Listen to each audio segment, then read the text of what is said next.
Hello mga kaibigan, kamusta po? Welcome back po sa ating channel. Kahit medyo sobrang tagal na tayong hindi nakapag-upload, hopefully na-dyan pa rin kayo at sumuporta sa ating channel. At yun nga, sobrang tagal na tayong hindi nakapag-upload ng lalo sa mga videos. Medyo na-busy lang tayo. Meron tayong mga bagong pinagkakabalahan ngayon dahil yun nga, kailangan natin mag-isip kung paano kumita since umuwi na po ako ng Pilipinas at yun nga, gusto ko na totally mag-stay sa Pilipinas for good at dahil wala tayong option, kumuha tayo ng ating pinagkakabalahan, yung munting tindahan dito sa area ng Imus. Medyo tinututukan natin lalo na sa mga pagluluto natin dito sa restaurant dahil wala pa tayong tao. Kailangan natin ako muna ang kumalalay ang tumutok dito sa ating tindahan. So far, ino-operate namin ito sa mag-asawa. Kami na rin ang gumagawa ng anumang tutuin at mga kailangan dito sa ating tindahan. Huwag sana kayo masurpresa sa ginawa natin pagbabago sa ating channel. At ito pa rin naman ang interest natin sa pag-fishing. Hindi mawawala yun. Nasa dugo na natin ang ating interest doon sa ating ginagawa fishing. Nga lang, sa ngayon, kailangan natin kumita dahil nga nasa Pilipinas na tayo. Gusto natin mag-stay sa Pilipinas, kapiling ang pamilya. At kailangan natin mabuhay. Kaya naisip namin na gumawa ng ganitong tindahan para makasurvive.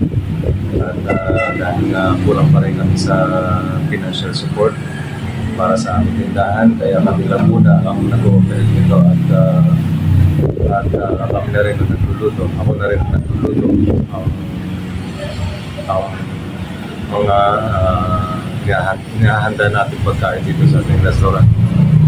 At yun, first time kong ginawa itong vlog na to dito sa aking tindahan since na yun nga, gusto ko pa rin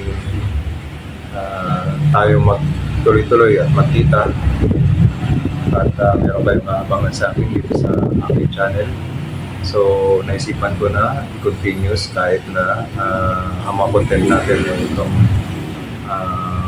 bago sa paningin nyo. Bagay dati naman po sa vlog natin medyo sisingit tayo ng magiging vlog. So ito na po, siguro for the meantime, tutuloy natin itong pag-vlog na to, itong content. Shout out sa Pinay Kakaporen. Sarap Kakaporen. Merong paborito, pero hindi girlfriend. Kung ayaw mo na, hindi ko aabot. Pero ang lingwa, itiliin mo ako. Let's give a rapper, nasa naso ko. May pambili sila, ako wala akong pambili. Magaling ako. Nanguupo ako. Shout out sa Pinay Kakaporen. Hindi, kahit araw-araw na eh. Tamang 35, 45, wala akong pambili. Sa mga to ah. Gusto ko si Sumito kanina. Bigyan mo pa rin. So yung part na kumita na pag-vlog. Kailangan magbukas, pasabi. Skill yun. Kaya pala sabi ko, kabubukas lang May nila. skill yun rin dito. Malaking Ano? malaking Gumagin. Lalagyan? lalagyan. Sa ating maaga. Nalagay mo ito. Kuya, Sige, taling ko lang. Makang ulit. Kahit kung tawid yan, nakakarinig. Paano yan sa? Sige mo, Jesus. Dalawa pang ano. Fred. Kasi yung bata. Masyado Dalawa pang ano. lalagyan. Gatap. Bago yan, bago. Mabusog man ako dati nangyari kaya ngayon order lang. Puro atake lang. Dalawa, hindi na nagkain. Ayaw, basta na sila ito pasok dati, pinipilaan. Wala pa kaya, ano yun eh. Tuwata. Ano na nga yun, ano nyo ngayon? Order sa tungkol sa trabaho. TikTok. Kala mo, alam pa, wala ako ang kumpanya.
Wait lang.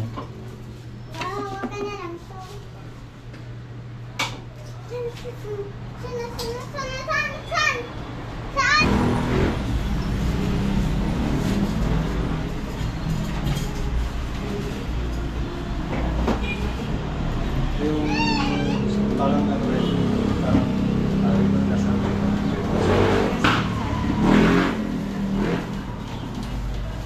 Kung paano ang operasyon, talagang medyo nangangapa pa rin kami dahil baguhan kami sa negosyo at yun nga, sa umpisa napakahirap, lalo hindi man tayo kilala ng tao, so ito ang intention natin, ang pakilala sa kanila at may introduce natin kadalasan kung niluluto dito sa ating tindahan, mga Middle Eastern cuisine din, like biryani. Nagluto din tayo ng kabsa at meron tayong shawarma na galing sa Middle East na lasa. Meron tayong lechong manok dito na Filipino style din. Hindi na natin tineri yung lasa ng sa Middle East about sa manok kasi maraming consumer natin na gusto nahanap-hanap pa rin ang panlasa ng sariling atin. So for now, lahat po ginagawa namin trial lang kasi nga since hindi kami sanay dito sa ganitong business, so lahat trial lang at yun nga po, may masuggest kayo sa ating channel kung paano natin ma-improve itong ating tindahan.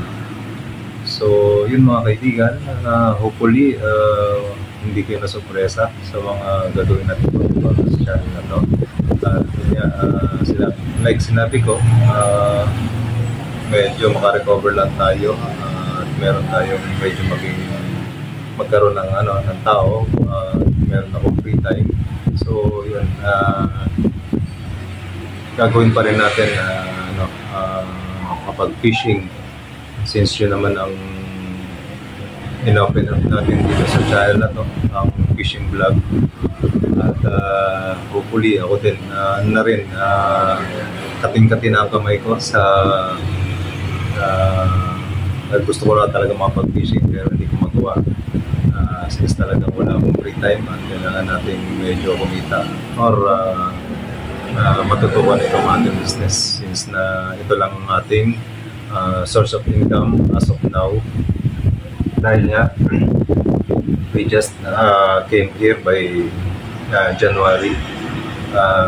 Medyo nawala na tayo ng swerte sa Middle East. Nawala tayo ng trabaho, hindi tayo makahanap ng new work. Kung tatanong niyo po, iba po ang aking linya talaga. Hindi po ito ang aking expertise ang pagluluto. Nandun ang aking interest tsaka skills naman. At yun ang mga ideas na nakukuha natin sa mga YouTube channel at yun, gusto natin i-apply. Hopefully, maging successful tayo sa ating gagawin.